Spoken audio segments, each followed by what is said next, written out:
Pangeran Yehuwah saosno kamulyaning asmane saha pisungsung lan seda marang ing pelajaran.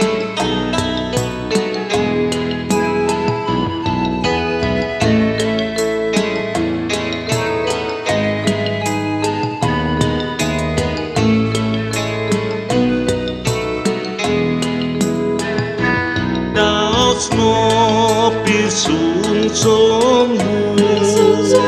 kagem Gusti lila lan legawa kanthi lumong patrak layan pingan tarono nampeni berkah pondo arto sing penting legawa mating berkah Gusti berkahi ngukuli pisungsungmu mangkono iku kanthi ikhlas sing priya.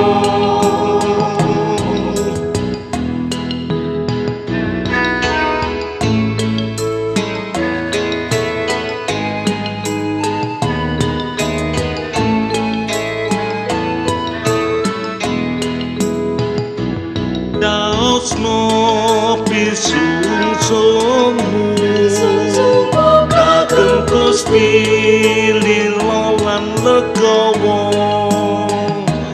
kanthi lumong patrak layan pingan tarono nampeni berkah